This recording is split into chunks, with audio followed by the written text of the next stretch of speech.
A homeless veteran, John Carter, stumbled upon a hidden fortune buried beneath a crumbling shack he bought for just $25, only to have it ripped away by forces far darker than he imagined. Victor Raines, a ruthless magnate, claimed the shack was his and pursued John with threats and a hidden agenda that revealed long-forgotten wartime secrets worth millions. But John refused to surrender, tracing the conspiracy back to its source and risking everything to expose the truth. Just wait until you hear how this fight ended, and why justice, though costly, ultimately found its way. John Carter had nothing left, not a home, not savings, not even the sense that anyone cared. 2 tours in Afghanistan had given him medals, memories, and wounds no one could see. When he came home, the world seemed to look right past him. Evictions had stripped him of the little stability he'd had. Medical bills had buried what hope remained under a mountain of paper. And loneliness, the quiet kind that settles in your bones, had become his constant companion. For months, John had lived out of his old Jeep, parked in forgotten corners of town. The air inside smelled faintly of dust and oil. The seats were torn, and the heater barely worked, but it was shelter. His only company was Rusty, a scrappy German Shepherd mix he'd rescued months earlier.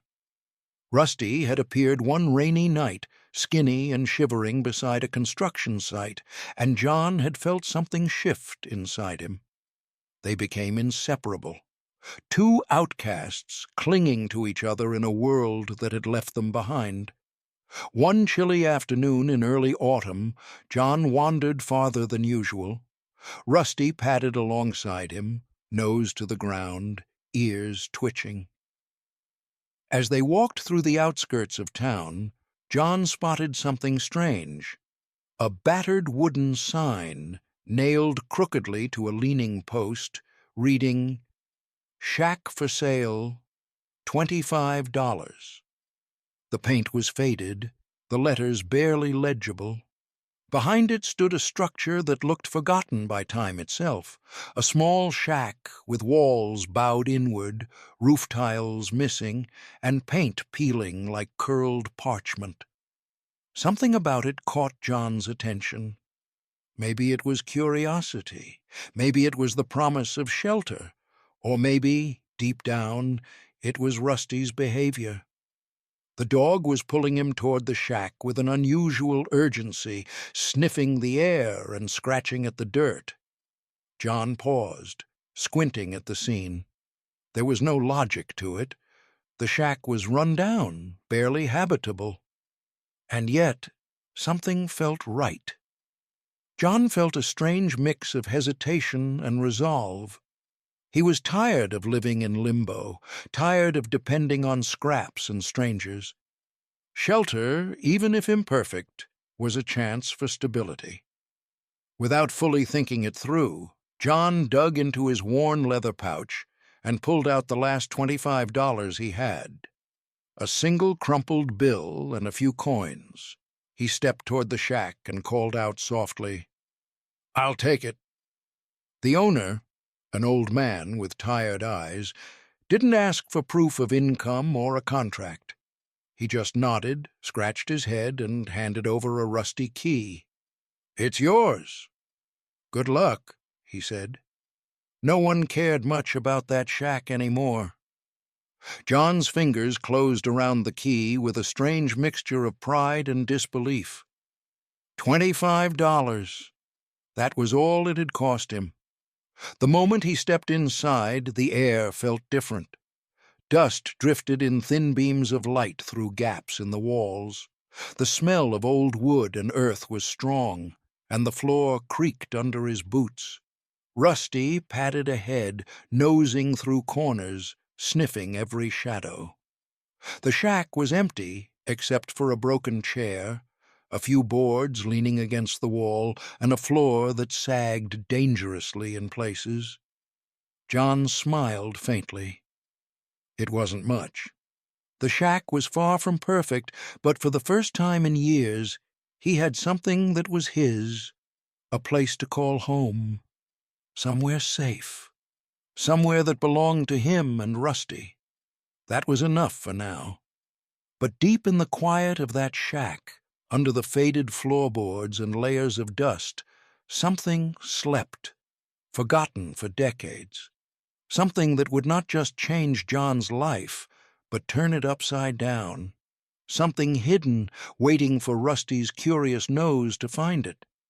John didn't know it yet, but the shack he bought for $25 was not just a home. It was the doorway to a mystery, one that would bring hope, danger, and a truth he could never have imagined. And in that moment, the air seemed to hum with a quiet promise. The kind of promise that changes everything. John Carter treated the shack like it was a lifeline.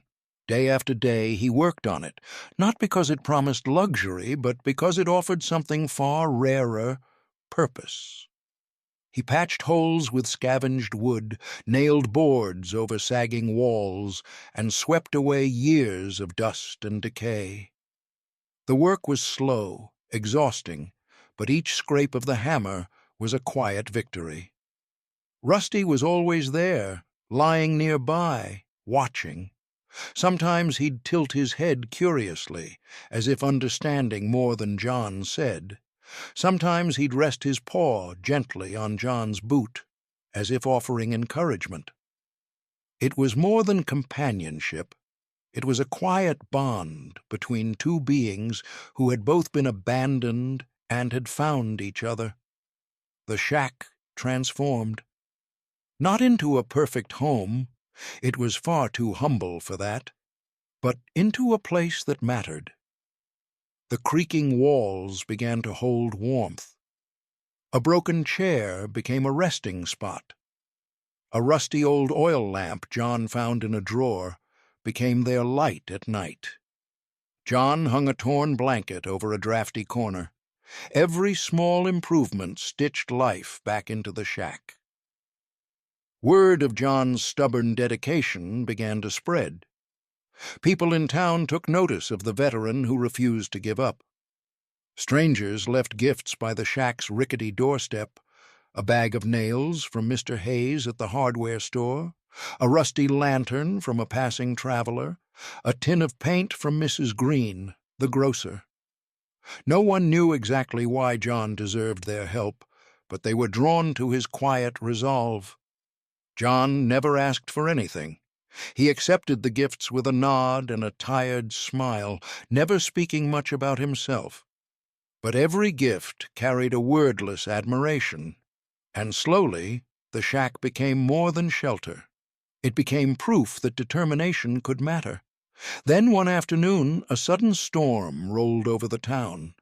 Rain hammered down in sheets, turning the ground to mud. The wind howled around the shack, rattling the boards and shaking the fragile roof. John worked faster, trying to secure loose planks, while Rusty paced nervously. The two huddled together inside later, the air filled with the scent of rain and damp wood. When the storm passed, John stepped outside to assess the damage. Rusty's attention was drawn to the shack's back corner. The dog's paws dug eagerly at a loose floorboard. John frowned, approaching with a curious mix of caution and curiosity. "Rusty, what is it?" he asked softly. At first, John thought it was just a rat or debris washed in by the storm. But as Rusty pawed harder, something hard beneath the board caught his eye. Carefully, John pried the wood loose. Underneath lay an old metal box, small but heavy, sealed with a rusty lock. Its surface was corroded and streaked with years of neglect. John's breath caught. He pulled it out and set it on the damp floor. With effort, he broke the lock. Inside, he found something remarkable: stacks of old coins, strands of tarnished jewelry, and bundles of faded letters wrapped in yellowed newspaper. His hands trembled. For decades, someone had hidden this treasure. and now it was his. Word spread quickly through the town. By the next day, whispers about John's discovery filled the air. "A veteran found buried treasure," they said. "Under that shack, of all places." Suddenly, John wasn't just the quiet man fixing a broken shack. He was the man who had uncovered something extraordinary, a mystery and a fortune that no one had expected. For a moment, John allowed himself to dream. A warm, proper home. Enough money to rest easy. A place where Rusty never had to sleep on cold concrete again. For the first time in years, hope began to seep into his heart. But as John stared at the box, a quiet thought settled in his mind. Sometimes the greatest discoveries aren't just about what you find. They're about what they change in you. And this discovery was about to change everything. For days after John's discovery, there had been an undercurrent in the town. Whispers, sideways glances, questions nobody dared to ask aloud. At first, it was flattering. People admired him. But admiration began to turn into something heavier. Unease. The shack had been quiet for so long, forgotten in a forgotten corner of town. Now it seemed to hum with attention, as if the very air had changed. John noticed strangers lingering nearby, cars that didn't belong in town parked too long. Rusty, once calm during evening walks, now growled low in his throat when he approached certain places. Then came Victor Raines. Victor was a man who carried power like armor, the kind of person who didn't knock. He barged in. He arrived at John's shack one morning, dressed in a tailored suit that seemed out of place for this part of town. His voice was smooth, but edged with steel. "Mr. Carter," he said, "that shack isn't yours. It belongs to me. It was stolen years ago. I want it back." John stood firm. "I bought it fair and square," he said. $25. That was the agreement. Victor smirked, as if John's words were a child's protest. "Contracts, Mr. Carter, are flexible, especially when certain assets are involved. You won't have the money for a legal fight." "But I do." It was the first real threat John had heard in years. A chill ran down his spine. He didn't want trouble. But the shack wasn't just wood and nails anymore. It was something precious. And if Victor thought he could take it, John knew he couldn't back down. Days passed. John tried to ignore the feeling of being watched. He worked harder on the shack, patching holes, locking doors. But unease lingered like a shadow. Then he made a discovery that changed everything again. Among the faded letters in the box he'd found under the floorboard were things he had overlooked in his first rush, notes and scraps of paper written in different handwritings. At first they seemed like personal memories, but soon John saw something far darker: threats, cryptic messages, and a list of names. One page contained a faded map marked with strange symbols, pointing to other locations hidden across the county. John's stomach tightened. The shack had been more than a hiding place. It had been a vault for something far larger, a trail leading to secrets buried long ago. Victor's interest wasn't about land. It was about something much darker: forgotten wartime operations, hidden treasures, and dangerous truths worth millions. The weight of it pressed on John. Every creak of the shack felt heavier, every shadow seemed sharper. Rusty was restless, pacing at night, his ears alert to sounds John could barely hear. Then it happened. One night, John returned after a short trip into town. The air was thick with fog. Rusty led him down the narrow path toward the shack, barking in short bursts.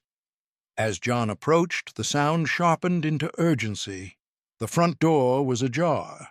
The floorboards groaned underfoot. Inside, the shack was wrecked. The walls were stripped of the small improvements John had made. Tools lay scattered, boards splintered, and the floorboard under which John had found the box. It had been pried open. The metal box was gone. Rusty barked fiercely, his body low and tense. Somewhere in the shadows, movement stirred. John froze, heart pounding. Outside, footsteps receded into the fog. It was no random break-in. This was deliberate. John sank onto the edge of the broken floor, staring at the emptiness where the box had been. His mind raced. Whoever had taken it knew what they were looking for. They weren't after wood or nails. They were after what John had uncovered. In that moment, the shack stopped being just a home. It became a battleground. And John knew something he could no longer ignore. This discovery had changed everything. The world he thought he'd rebuilt for himself was gone. And nothing in his life would ever be the same again. John Carter had never been a man who backed down. Losing the shack, the box, and the fortune had hit him harder than he expected. But something inside him stirred, a quiet refusal to be broken. Rusty, wounded but alert, lay beside him as if waiting for his next move. And John knew what he had to do. He fought back. Not with violence, but with determination sharpened by years in service. John called in favors from old comrades, names he hadn't spoken aloud in years, friends from dusty bases overseas, men who understood loyalty without needing explanation. One by one, they helped him track the trail left by the thieves. It was dangerous work. It meant long nights spent chasing leads, shadowed meetings in quiet diners, and calls whispered through encrypted lines. But John kept going. What he uncovered was worse than he imagined. Victor Raines's network was not just local corruption. It was an organized scheme that had been in motion for decades. Hidden shipments, stolen property, a chain of cover-ups reaching into politics and powerful corporations. The shack, the box, the map. They were part of something much larger. John brought his findings to the authorities. It was a calculated risk. The moment the case broke open, Victor's empire began to crumble. Arrests followed, evidence surfaced, headlines called it a scandal, and Victor disappeared into legal limbo. For the town, it was a shock. For John, it was justice of a sort. But victory had a price. The shack, his home, his refuge, was gone. The battle had drawn attention to it, and in the wake of the fight, it was demolished. All that remained was a hollow space where dust rose in the wind. Rusty, hurt in the chaos, limped beside John, his eyes heavy with exhaustion. And the fortune, whatever had once promised a life of comfort, had vanished entirely, swallowed by greed and corruption. John stood there in the cold morning light, staring at what remained of his fragile world. For a moment, he felt the weight of everything he had lost. The town had watched his rise and fall quietly, and whispers began to spread. To some, John was the homeless veteran who lost everything. To others, he became something more, a man who dared to stand up to a powerful enemy, who unearthed a truth worth fighting for. For John, the battle didn't leave him with riches or comfort. It left him with something harder to measure: purpose. He returned to the streets, but not as a man broken. His story became a quiet legend, passed along in hushed tones at diners, in the markets, and in coffee shops. A story of courage, loss, and the stubborn refusal to bow to injustice. One evening, John and Rusty sat on the steps of a closed storefront, the sky above painted in streaks of twilight. The air was sharp, carrying the scent of rain and earth. John broke a crust of bread and offered a piece to Rusty, who took it slowly, as if understanding the weight of the moment. John looked at him and whispered, "We may have lost everything, buddy, but at least we found the truth." Rusty rested his head on John's knee. John felt the warmth of that small gesture. For years he had been searching for something, not money, not shelter, not comfort, but meaning. And in the quiet after the storm, he realized he had found it. The shack was gone. The fortune was gone. But John had regained something intangible, the knowledge that he had stood up even when the odds were against him, that he had fought not for glory, but for something worth more, for truth, for justice, and for a sense of honor he thought the world had forgotten. And in that bitter twilight, as Rusty leaned against him and the stars blinked quietly above, John felt a strange peace settle into his chest. The battle was over, but the story, his story, would never be forgotten.